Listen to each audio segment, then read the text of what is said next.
Now, Props and Locks on Fox 32 Chicago, presented by Bet Rivers Sportsbook.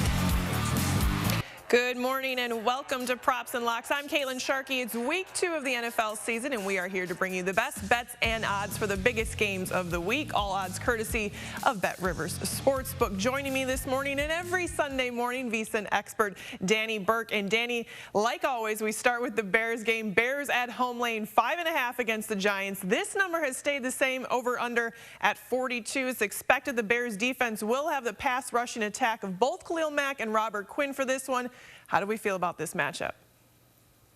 Well, Caitlin, that's the big question. It was what was going to happen with Khalil Mack and Robert Quinn. They're pretty much questionable the whole week. Now, like you said, it looks like they're going to be a go. And the line has been very steady throughout the whole week. This one actually opened up at 5.5. It's been remaining at 5.5 the whole time. 66% of the bets have been on the Bears spread at the Des Plaines location for Bet Rivers. That's accounting for about 70% of the handle. So, yes, it's a majority of the bets placed on the Bears, but not as much as you would typically see. In regards to the total, this one opened up at about 43, dropped down to 42. 70% of the bets have been placed on the over, which is accounting for about 70% of the handle. You got to imagine this is going to be a slower paced game, but how are the Bears going to be able to defend Saquon Barkley? That's my biggest question. Adrian Peterson, the old vet, was able to get over 90 yards against his top defense, so this could be a slower paced game, and some of the sharps are thinking so. That's why you see the total move down from 43 to 42. That 5.5 has been really just stagnant the whole week. Personally, I'm staying away from the spread. It's kind of in an ugly spot, but naturally, a lot of people in the Chicagoland area are going to take advantage of having that number up, under 7, so they're going to lay the 5.5 and look for a lower scoring game here. Absolutely. Well, our second game, staying in the NFC North, Packers at Lions. Bears obviously beating the Lions last week. Packers putting up plenty of points in Minnesota in their opener. Green Bay laying 6 for this game, over under at 50. Based on Aaron Rodgers and the Packers offense last week, Danny, do we expect the over in this one?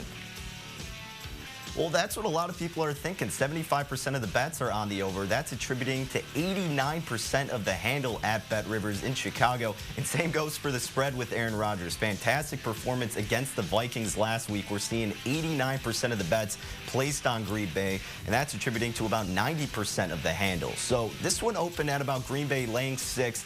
It went up to 6.5 briefly throughout the week. Today, though, it dropped down once again just to Green Bay laying 6. You're under that key number of 7. But look, Aaron Rodgers had a fantastic performance. Don't get me wrong. I love the guy. I think he's the most talented quarterback in the league. It's still a divisional matchup. The Lions might not get a lot of wins this year, but they're going to be competitive in every single game. Maybe look for an opportunity, and we'll talk about it a little bit later, but maybe look for a spot to tease down Green Bay at home. So you just need them to win. You get through the key number 3, because I think this one's still going to be competitive, but you certainly can't count out Aaron Rodgers. Never can, absolutely. Game 3, Vikings coming off a loss to the Packers, taking on the Colts. Colts the favorite here by 3, over under at 49.5. Do we like the Colts or Vikings covering this one? This one seems a bit more tricky, not so black and white. Caitlin, you're right. I mean, here every football season there seems to be one team that people just rely on, and they're going to bet consistently no matter what happens. And I know it's only week 2, but I think the Vikings are that team for me already. We got burned by them last week. I know the Colts had a tough game against the Jags. This number opened up at 2.5 in favor of Indy, went up to 3. And for the fact that the Vikings are now catching 3, which we talk about is a key number, I took the 3 with Minnesota here. If I get burned, I get burned again. I'll have to learn my lesson with Kirk Cousins and company. But I need to be proven wrong by Phillip Rivers. They paid him a massive amount of money. Marlon Mack, as we know, is a big injury. Let's see what they can do against this Minnesota team that defensively I still think will have a better performance. Offensively, expect Dalvin Cook to have a good game, that play action to be in effect. I like taking the 3 with the Vikings against Indy. Looking at the combination over under 49.5, do we think that's feasible with 2 teams like this, or is it something you're shying away from? Personally, I would gravitate a little bit toward the over, and that's where it seemed all the sharps were heading in this spot, too. So a lot of points have the potential to fly in this game. A lot of the people I talk to who I respect throughout the week, they're thinking that it's going to be an offensive-powered game. So that's the way I would look with the total in this spot. But like I said, my best overall bet for this game would be to take the 3 with Minnesota. But if you're looking to play a total, a lot of people looking at that over. Absolutely. Well, time to take a quick break. When we come back, we have more games to break down. Plus, Danny gives us a lesson in teasers and parlays. And a reminder, you can place your bets and get the latest info and numbers on BetRivers.com. Stay with us on Props and Locks. Props and Locks on Fox 32, presented by Bet Rivers Sportsbook. Place your legal sports bets at BetRivers.com, your new home for sports betting. Millions of betting options a year on the sports you love. We offer live in-game betting on major sporting events worldwide. We have tons of bets available during games, from money lines, point spreads, prop bets, play-by-play bets, and many more. BetRivers.com offers live streaming of events worldwide. That's right, you can bet on the game as you're watching. Sign up now, and we'll match your first deposit up to $250. More bets, more action, more fun. Place your sports bets at BetRivers.com. Place your legal sports bets at BetRivers.com, your new home for soccer betting. The most soccer betting options on the sport you love. We offer live in-game betting on major soccer matches worldwide. We have tons of bets available during game, from money lines, goal spreads, player goals, half bets, and many more. BetRivers.com offers live streaming of games worldwide. That's right, you can bet on the game as you're watching. Sign up now, and we'll match your first deposit up to $250. More bets, more action, more fun. Place your sports bets at BetRivers.com. We're back with more Props and Locks, presented by Bet Rivers Sportsbook. Welcome back to Props and Locks. I'm Caitlin Sharkey, joined by VSiN expert Danny Burke each week. Danny, let's continue with a quick look at some other big games happening around the league today. The Washington football team, the 7-point underdog to the Arizona Cardinals. What is the biggest factor in your mind when it comes to this one? 7 is a pretty big spread.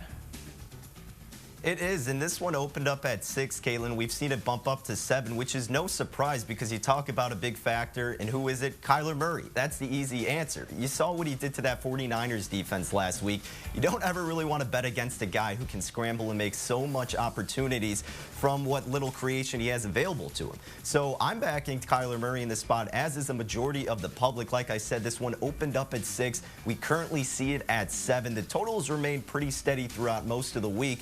But earlier during the week, I took it before it got to 7. Look, if you still want to lay the 7, I am a little bit hesitant to go with the Washington football team. Like we said, we'll hit it again later in the show, but this is a prime teaser opportunity with the Cardinals as a 7-point favorite at home. Look to tease that down, pair it with another team, and expect Kyler Murray and the Cardinals to have a good performance today against Washington. Absolutely. I like the Cardinals in that one. Our next game, the LA Rams visiting the Eagles. This one, a close one to say the least, started as a 1-point spread. Now it's the Eagles laying 1.5. We have the number 1 and 2 overall picks in the 2016 draft here with Jared Goff and Carson Wentz. Danny, which way are you leaning when it comes to Rams and Eagles? This is another tough one. Oh, you're right. This is a tough one because this is the biggest line movement we've seen throughout this week for NFL Week 2. The Eagles opened up as a 3.5-point favorite. This number came all the way down. We actually saw the Rams as a 1-point favorite at one point during this week. Now we see them catching 1.5, being Los Angeles. And yes, the Rams had a great performance on Sunday night. Defensively, they were really sound against the Cowboys. And the biggest thing to look forward to in Week 2, do not overreact to what happens in Week 1. That's a mistake that handicappers make all the time, including myself. It's inevitable. But we saw this Eagles team lose to the Washington football team in Week 1. Yes, on offense, they're probably going to be slacking consistently throughout most of the year. I don't really want to bet Philly. I'm kind of going against my own advice, saying don't overreact to Week 2. But honestly, I just don't know. I don't know how you can trust Philadelphia as of this point. And you kind of missed the boat at the same time with Los Angeles catching 3.5, but now it's slowly ticking back up in that direction. I would gravitate toward Los Angeles catching 1.5. That would probably be the only angle I look at, but overall, it's kind of stinky because of how much the line moves, so I'm staying away, but I do lean towards Sean McVay and the Rams. Absolutely. Well, next up, Falcons and Cowboys. Dallas, the 4-point favorite. Both teams trying to get their first win of this season. Dallas with a lengthy list of players on IR already in Week 2. Over-under for this one, a little high at 53.5. What do we think about that number? Yeah, and this total opened up at 50. Like you said, now at 53.5. The spread also opened up with the Cowboys laying about 7, so right at that touchdown number, coming all the way down to 3.5. It's been about 4.5 for a majority of the week. As we're nearing game time, now you get the field goal and a hook with Dallas. So a lot of the bets going toward the over, and that's really the best angle I would look at in this game. I snagged it at 52 earlier this week. Like we said, though, it's at about 53.5. You got to imagine there's a lot of points going off in this one. Offensively on Sunday night, the Cowboys didn't really have it clicking. I think they get things going against this Falcons defense that seems like they didn't really make any improvements from last year. And yes, I know, don't overreact Week 2. I get it. But really, offensively, the Falcons can hang with the best of them. We saw it happen against the Seahawks. They didn't cover, but they were able to put up those points. I think the same thing happens once again. I think both teams get a lot of points. I would look toward the over, which is currently at 53.5 at Bet Rivers. All right, we're sports fans. We're allowed to overreact, right, Danny? Next up, the Patriots, led by Cam Newton, are the underdog, taking on Russell Wilson and the Seahawks. Wilson throwing 4 touchdowns and over 300 yards last week. Do we like the 4-point spread for this matchup? You know, I do, Caitlin. I've been going back and forth on this one, and I ended up pulling the trigger on Seattle here. I know a lot of people are looking at it going, you're getting points with Bill Belichick? Yeah, I'll take it, and I understand that. But offensively for the Patriots last week, yes, Cam looked pretty good.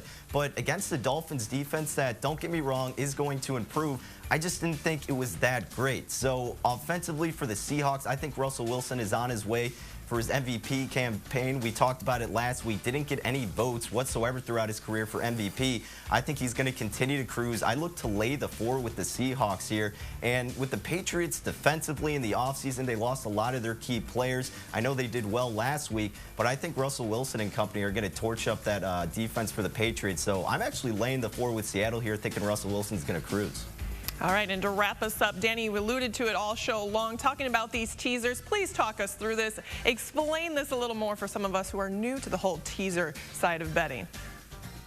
Yeah, so I know a lot of people aren't familiar with the teasers. Basically, what teasers allow you to do is change the line, alter it in your favor, whether you're bringing it down or up 6 to 6.5 to 7 points. You have to pay a little bit more on the odds, but there are some great opportunities, and I think there are a few of them for today's slate, being the Cardinals and being the Chiefs, because we saw the Chiefs laying 8.5. The big thing is the most plus EV teasers you get is teasing up short, home, and road dogs. So if you're getting about plus 1.5, plus 2, plus 2.5, you tease it up through the 3 and the 7, and you get the home favorites at about a touchdown favorite, like we saw with the Cardinals, like we saw with the Chiefs. Tease them down through 7, tease them down through 3, and look to do it with the Cardinals laying about 1, the Chiefs laying 2.5. I absolutely love that teaser for today, Caitlin. And give me that quick parlay breakdown.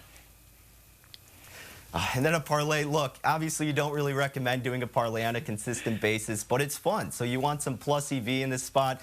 Look at the Buccaneers going against the Panthers. Look at the Bears going against the Giants. No, I don't want to lay the 5.5 with the Bears, but you get some plus value if you have those two teams. You also bring in the Cardinals once again, and then you just put them all together, and you have a good plus 212 value. So look at some of those favorites, root for a win. Hopefully you don't have to sweat it out too much. All right, thank you, Danny, and thank you for joining us on Props and Locks. Fox Kickoff Sunday is next.